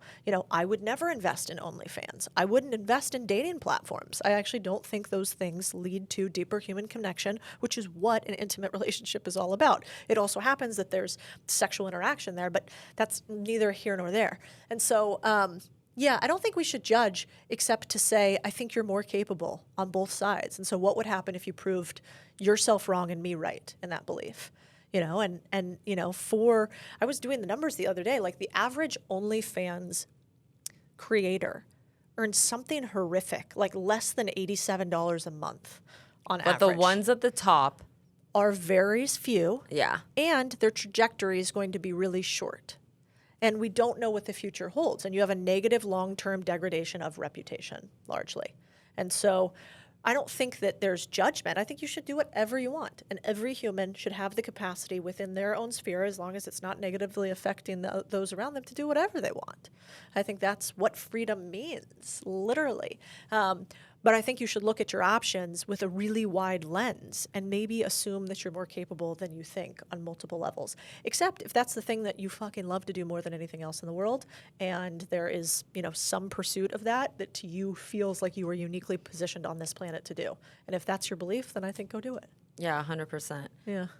Another thing I like that you talk about, and I've seen you post so many videos about this, and I send them to everyone.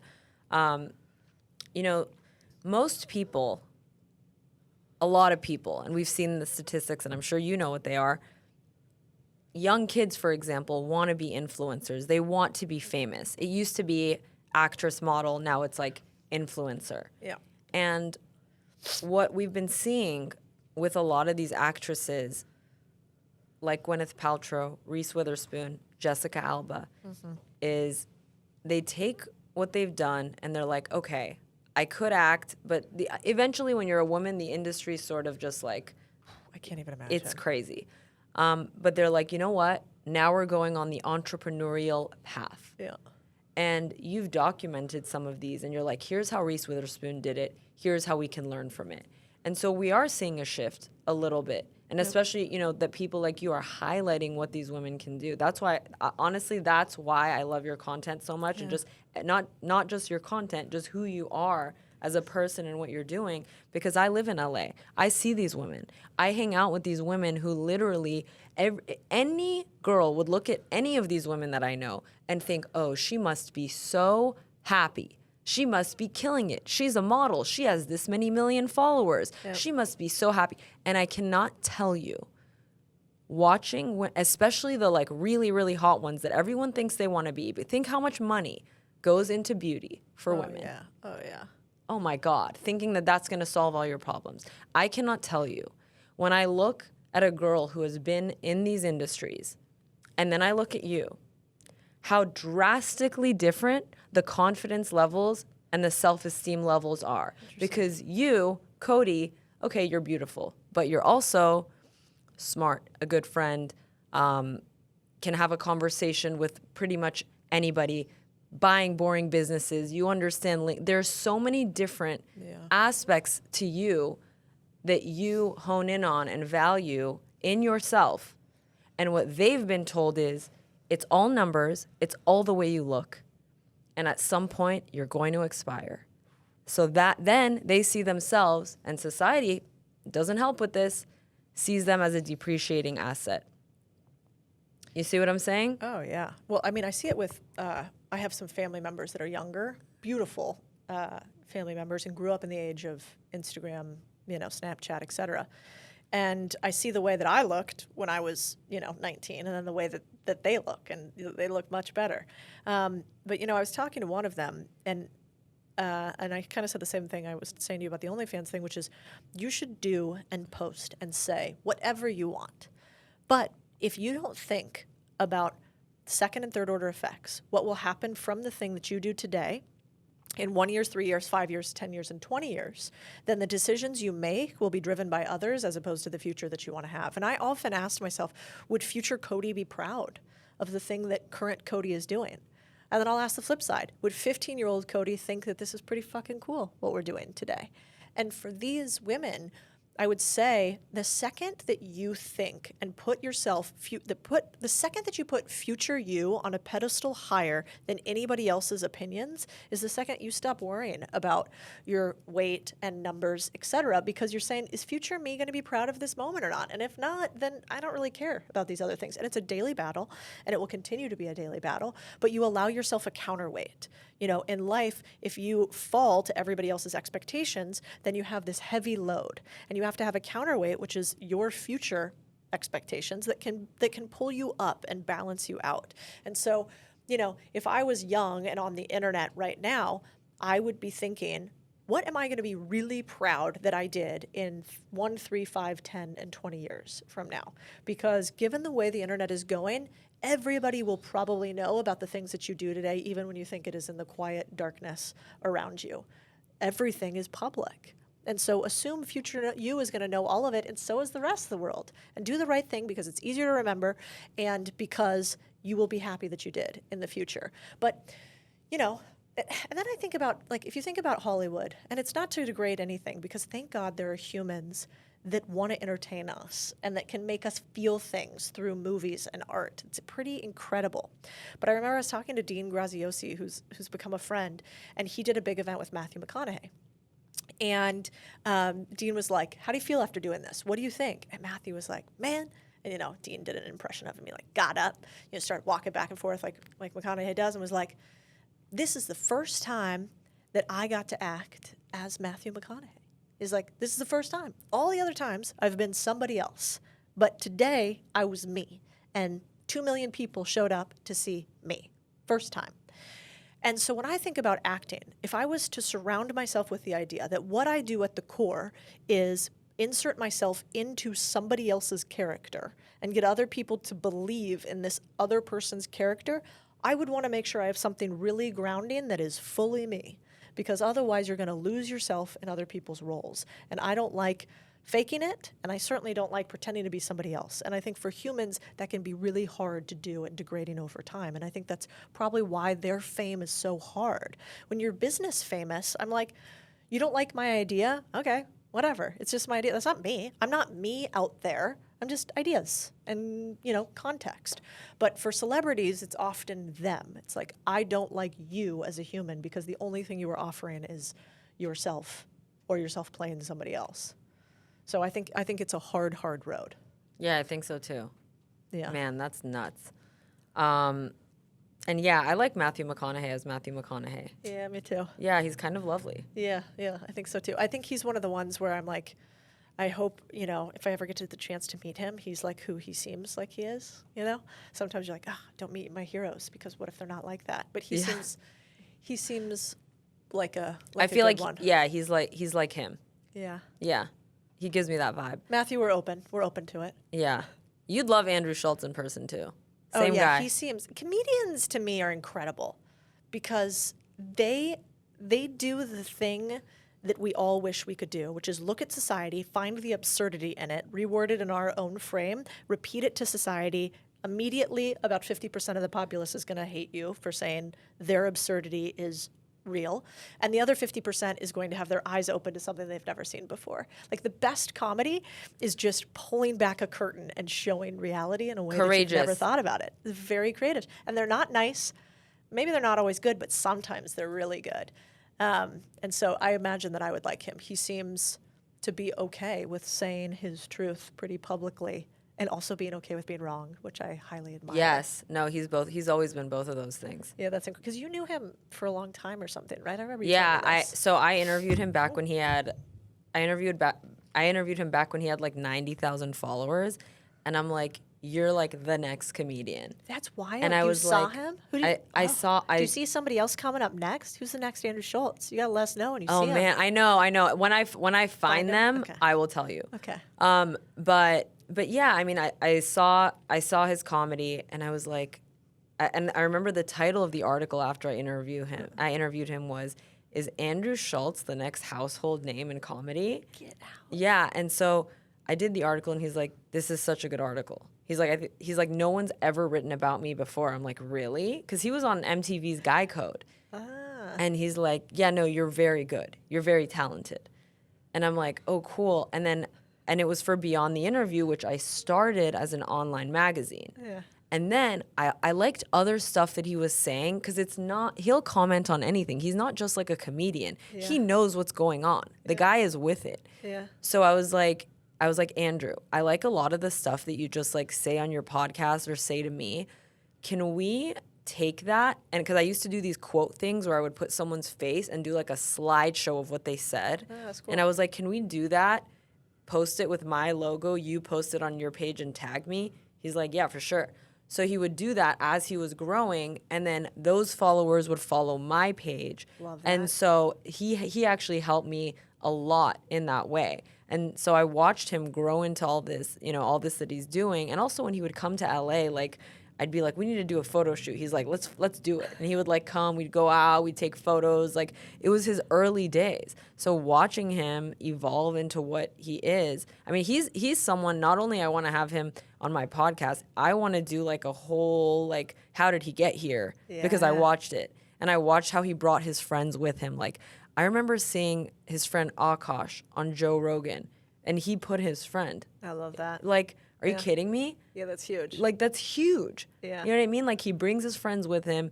They're all like a squad. He's friends with his, like, college friends. He's a good human. The way he talks about his wife. I don't know if you saw him on Nelk. Oh, my God. Good.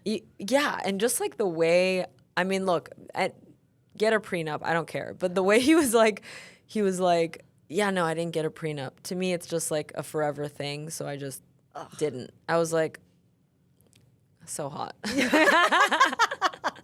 Like, I don't know, so just good. the way, and just he has episodes of his podcast where he's talking about how beautiful it was at his wedding to have all the people that you love in one moment, and how surreal that is. And it's like, he's a fucking cool guy. Yeah. You know what I mean? Because a lot of these like cooler, swaggy types, they don't necessarily talk about this stuff. Like they're out there doing drugs, being reckless, doing like the craziest shit. Yeah. I mean, we see what happens on the internet every day. Yep. The guy is like cool, but he's like a good human too.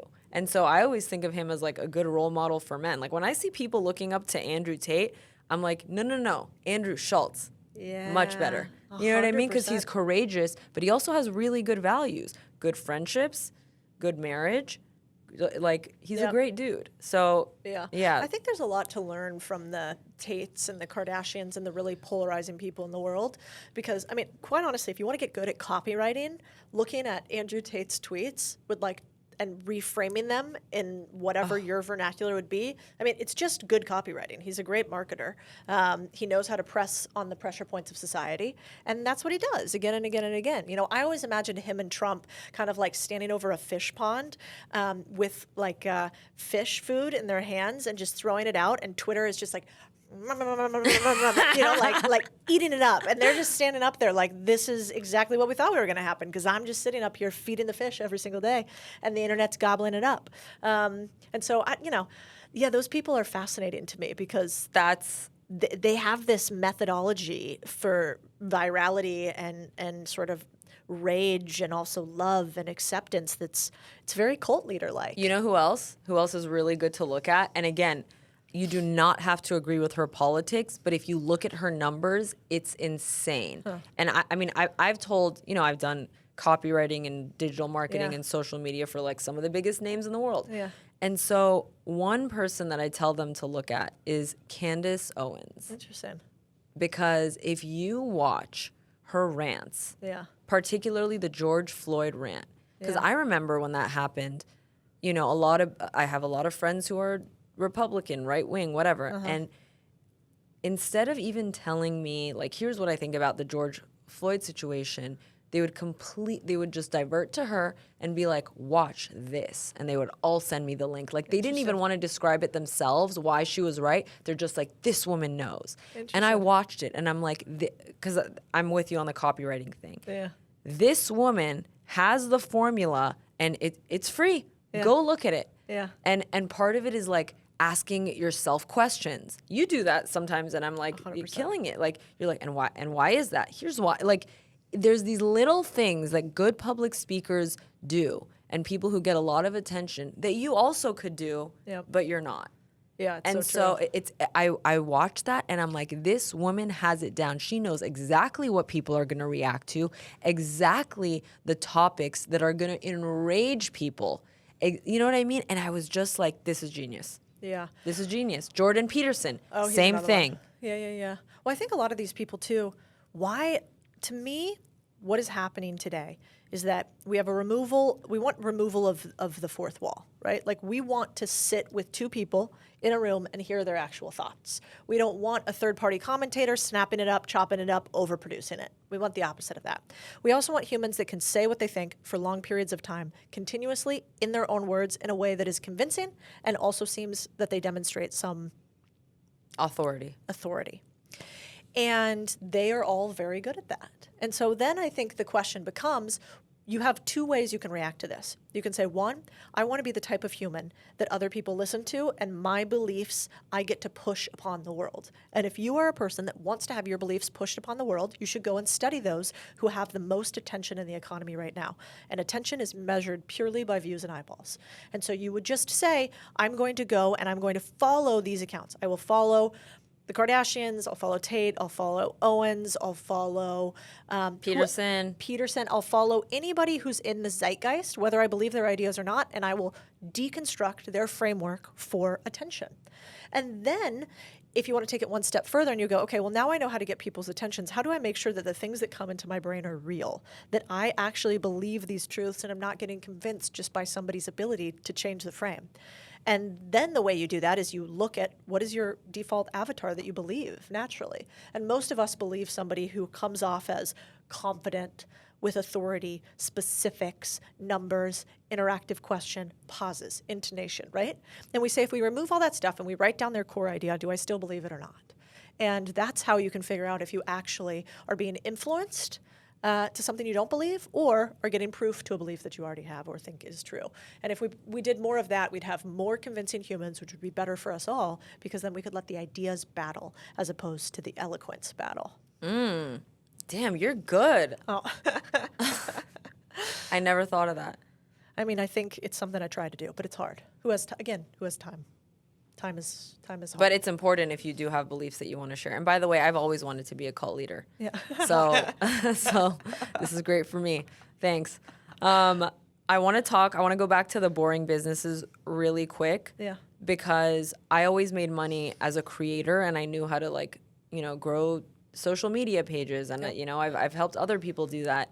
But I want to be a boring business owner too. And my friends want to be boring business owners too. What industries do we look at? Because I hear you talking about laundromats. Yeah.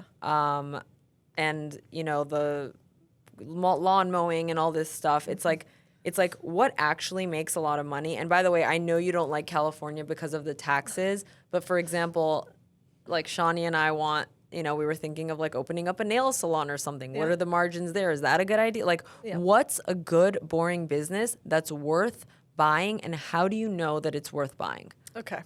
The answer, so how do you get another income stream that might be a boring business that cash flows to you? Yeah. First, for me, I don't start them. I buy them. I want profits on day one as opposed to wait in hopes that my nail salon that I'm going to start is going to spin up and eventually give me cash, but I'm going to have to spend $150,000 in hopes for that eventual cash flow. I don't like that trade. So if all I am doing is trying to cash flow off of an asset, money in my pocket, then I want profits day one and I want hopes in a different category. Step two is I actually don't think it's a certain sector or type of business. What you need to do is you need to understand your personal P&L, your personal profit and loss statement. And all that means is your credit card statement. So what do you spend money on and what do you get money for each month? And the way that I like to do it is I first look in my loss category. What do I spend money on every single month?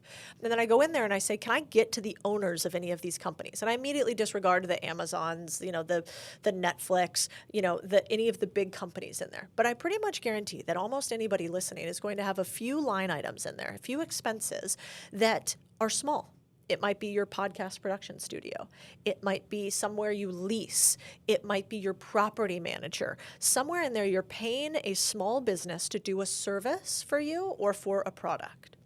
And then I categorize that list of people and I go, okay, I got 25 of these small businesses. How small do I think these are? Are these all small enough for me to either negotiate buying the business or to negotiate if I provide one of three types of service, will you give me a percentage of this business? And we'll return back to the three types of service. Small enough for you to get to, or small enough for you to buy, small enough for you to get some percentage of the company. Once I have that list, let's say that's 15 companies now, then I start going down the list and I start reaching out to each one of them and saying like, hey, Bob, what's going on? Like, podcast's going great. Thanks for all the production stuff. How are you? How long have you had this business? Like, tell me about you. I've never asked these questions. And you lead with curiosity. Oh man, I've had the business for 25 years. It's going good, but the wife really wants to retire. Ding, ding, ding, ding, ding. Oh, cool, Bob. Talk to me about that. Is your son going to take over? Oh, you don't have any kids. Oof, what are we going to do with the business, right? And you're looking for these little signals that they, one, are potentially interested in exiting, two, have been there for a while, and three, you want the business to be profitable. So they make enough money for it to be worthwhile for you. And this is where it gets complex, and most people never do it because you need 90 days of probably 30 minutes to an hour a day of learning about how to acquire something before you can do it. This is why most people will never earn a business, because it takes some time up front if you've never owned your own business. You guys would be a little bit unfair advantage because you've already run your own businesses. But Nicole, I know you. If you went out right now and you looked at everything you spend money on and you found all of those businesses, and then you triangulated who you could get to, and then you started asking those types of questions, and then you ask yourself the next question, which is, okay, they might be interested in selling. It seems like it's small enough for me. Because you would ask them something like, oh, man, this must be a great business. Are you guys making like millions of dollars a year? And they'd be like, oh my gosh, no. And be like, and then you would do this. You would go, well, my podcast, right now we're making, you give first. You go, right now we're making, I don't know, $150,000 a year. It's cool. It's not where I want to be, but I want to buy a couple businesses. I kind of want to do something. Like, how much do you guys make a year in your business? And you'll be amazed how many times they'll tell you. And then after that, you ask yourself a question. What does Nicole want to own? Oh, Nicole would actually like to own part of a podcast production company because, in fact, she has a bunch of friends who have podcasts, so she could immediately 5x the client list because she would just tell them that she has this perfect podcast production company and everybody would roll into it. Okay, great. So now I know this guy is in my wheelhouse. I know he's small enough. I know that I could grow the business or have some impact on it, and it looks like he would be open to it. And that's where you start the discussion. You say, hey, Bob, I actually am looking to buy a business like this or buy part of a business like this. Have you ever thought about selling or having a partner in a business?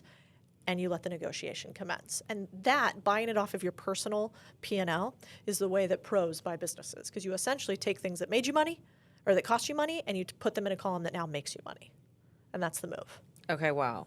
And so what about these businesses that, the podcast is obviously, Yep. but like the laundromats and stuff like that. Yeah. Well, you probably don't use a laundromat, so I wouldn't lead with that. Okay. But let's say... But we do get our nails done. Okay. So if you go to a nail salon right now, it depends. Those businesses are often legacy businesses. So that means you go in there and you can tell they all kind of look alike. There's usually family that's working in there. Usually a husband and wife run those types of businesses. Often they have kids. Often those businesses get passed down between two types of owners. So it really depends on the individual business. What you don't want to get to is where most people go wrong is they go, I want to own a boring business. I want to own a small business. I want to own this type of small business. It actually doesn't matter because, Nicole, is your life's mission to own a nail salon?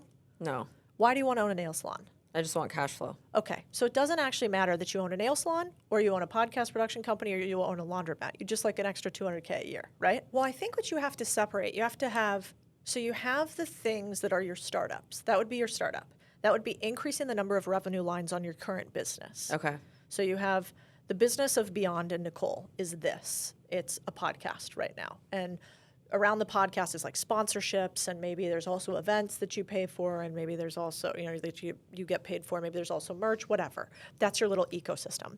When you do acquisitions, there's really three types of acquisitions. There's vertical acquisitions, which means I own a podcast, so I'm going to buy another podcast, right? I own a car wash, I'm going to buy another car wash, I'm going to vertically integrate the two.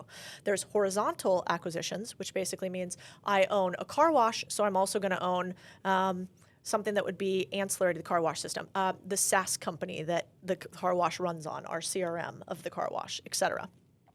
And then you have platform acquisitions, which I own a Codie. I own a media company that is focused on boring businesses and finance. On top of that, I'm going to buy an accounting firm that will be an add-on acquisition to this company. And then what I try to do is I try to think about, if I am an independent center of gravity, if I am the sun in my acquisition strategy, what are the satellites that could rotate around the sun or the earth for me?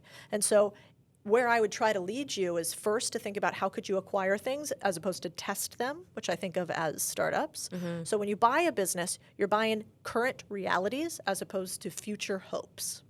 So where can you try to buy a current reality? And you can buy a current reality through a revenue share, through a profit share, through you saying, I'll bring in additional clients, through you saying, hey, I'd like to do a deal because I have these other friends and you have an event company and I could actually get us speakers pretty easily. I mean, Dan Fleshman, great example. Killing it. Yeah, Dan basically just bought an event company. I don't know any of the specifics about what he actually invested, but I would imagine that part of it was a decreased price for him to invest because he can bring in Codie Sanchez without having to spend a bunch of money. He could bring in Andy Frisella without bringing in a bunch of money. He can make this ecosystem more valuable than just with his cash.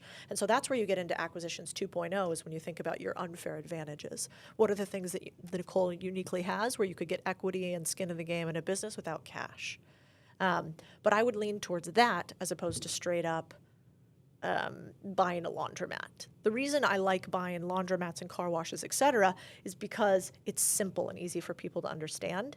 And so that can get their wheels turning. That can be a 1.0 acquisition. It's a gateway drug to acquisition. And then a 2.0 acquisition is like, ooh, the laundromat's actually too small. What I want to own is I want to own the bar stool of, LA under Beyond, et cetera. Because I know too many people. In fact, I'm going to go see one today who wishes that they didn't have a course business because it was hot for a minute, and now the courses degrade over time. You have to continuously update them, or they become less valuable. You don't have a course; you have a community, correct? I have a community. We call it the Academy. So what's that like? Well, so here's the thought. The idea was it's called unconventional acquisitions. I have an MBA. I was in M&A. I was in private equity, and I learned nothing about buying businesses from being in finance or from getting financial degrees. And I spent hundreds of thousands of dollars on my financial degree from Georgetown. And so when I started talking about this, I realized I can't possibly buy all of these businesses. I actually don't want to buy all of them. It's a ton of work, and also I don't want to be Blackstone. So what would be the best way to disseminate this information? So we started free, just content. If anybody wanted to learn from me on acquisitions, hundreds of people DM me that they buy businesses off of our free content. But the thing is, if you want to move fast, you need other humans. And if you want to move with fewer mistakes, you want other people to have learned the mistakes for you. Mm-hmm. And so we started an academy because I want to give Wharton, Harvard, NYU Stern School of Business a run for their money on acquisitions. I want to create the academy that is the place people go that want to learn how to buy businesses, build holding companies, and grow through M&A. And what does it cost? Doing it. The community costs $8,800. Okay.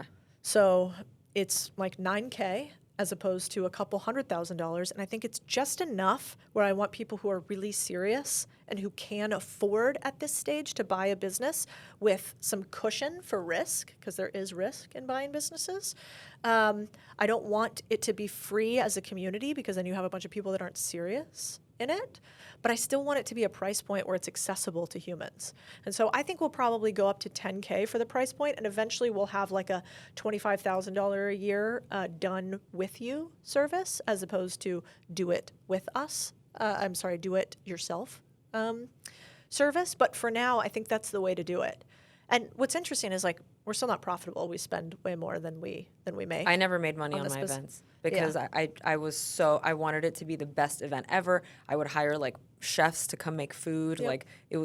I totally get that. Yeah, and I think it's I want to play long-term games with long-term people. You know, our goal is that literally we're going to help millions of people buy small businesses, and I think we can do that. And if we do that, we'll have a way bigger impact than if I just went out and bought them all myself.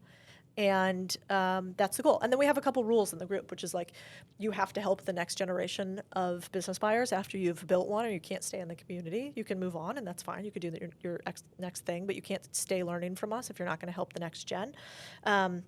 We also at the company have a couple funny rules, like we don't allow anybody to use the company card for Starbucks, Walmart, or any big corporates. You have to buy from local small businesses. And then in the community overall, if we hear of anybody taking advantage of sellers, people who are selling their businesses, they can't stay in the community, because this isn't a money grab from one generation to the other. This is you taking over somebody's legacy. And so I didn't see anybody doing this right, and so I thought we should do it ourselves. And now we've been pretty massively successful with it. And like, it's been beyond my wildest expectations on the amount of businesses bought. Codie, have you ever gone to high schools and spoken about this stuff? Because if you think about it, So. okay, think about this. Yeah. Because I'm so about like where people can like correctly influence. Yep. A lot of people spend money on college, like you said, Yep. and what the fuck do they come out with? Yeah. Debt, student debt. Yep. If I was a parent, I would want my kid to learn how to do this before they went to college, because Yeah. you're also teaching values and ethics too. Like, it's not, you need to help the next generation or whatever. And it's like, I think it would be so powerful to go into school districts and talk about this stuff. Yeah. The one thing I'm really thoughtful about is, are you ready? Are most kids ready to be an owner and buy a small business at 18 or 19 years old? No, but they're Maybe. but they're old enough to learn the terminology. Yeah, and I agree with that. that's where I think you should think about it, because Because what I'd like them to do is apprentice. right. And I think at that age, you should go apprentice with owners and understand the terminology, and then understand what it takes to own your own business, and you get to decide. Because ownership is fucking hard, dude. Of course. You know, like, if you can't pay for lease, office, payroll, Nightmare. sleepless nights. Not everybody wants that game. Now, it Oh. also means you won't make millions, probably, but I think you're right. We need to teach them younger, and I probably need some sort of a bridge framework for yeah, I how to think you should add apprentice. that, Yeah. and you can even make it like a little bit less Yeah. to be an apprentice. Yeah. And you can also like pair people. Yeah. You know what I mean? Like, That's a good here, idea. this young person is going to come learn from you. Yeah. You know what I mean? That's so much more powerful than going and getting an MBA or whatever from these my Ivy gosh. League schools or regular schools where it still costs, what, 40, 50,000 a year. 100%. So yeah, that's just what I was thinking of for I like you it. when you told me that. I'm going to take that. Yeah, you should take that. Run with it. Run with it. I think we have so many messages that we want to share with the world. You obviously have shared many today, and I've seen you share so many on so many different podcasts, your own content. And it's hard to determine sort of which message is the most powerful to you that you think most urgently needs to be shared. So I came up with this scenario to help with that. I'm going to give you the scenario. Can't wait. And hopefully the light bulb will go off. So you're at the Oscars and you're nominated for, let's say, a documentary about boring businesses and success. And they announce all the nominees, and it's time to call out the winner. And it's you. And you get up, You walk to the stage. You thank your husband, Chris. You thank your parents. You thank, hopefully me, I hope we're still friends with. Yes. Everyone who's in your circle, Layla, all the people that matter to you, who made this possible and believed in your dreams and taken you to this point. And right after you thank everybody, there's this 45-second to about 1 minute window where you can say whatever you want. And it's going to be recorded, put out there, YouTube, Reels, TikTok. There are going to be headlines about it, and it's going to be shared more than anything you've ever put out there yourself. What's your message? What message is so important to you that in that moment you would say it? Yeah. I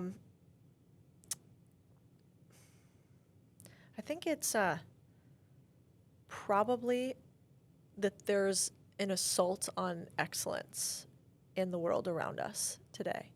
And that the most rebellious thing that you can do is to be excellent. And you know what excellent means for you. You know the bar that you're capable of. And you get to choose every single day whether you want to hit that bar or not. And if you don't, I want you to imagine what the world looks like. And I want you to imagine all of the times that you've been at somebody else's mercy, maybe because of your own decision making or not. And do you want to continue to let yourself and society be that way? Because I think the only way it changes, it being whatever is going on in this country and in our lives, is by you taking on excellence as a mantle. And typically I think that means doing the extremely hard thing, getting skin in the game. And most people will not do it, but just a few more that are doing it today would be enough. And so starting with your personal excellence is the ultimate rebellion. I love that. Okay, now we're done. Yay! Thank you so much for coming on. Dude, thank you for having me. This is a blast.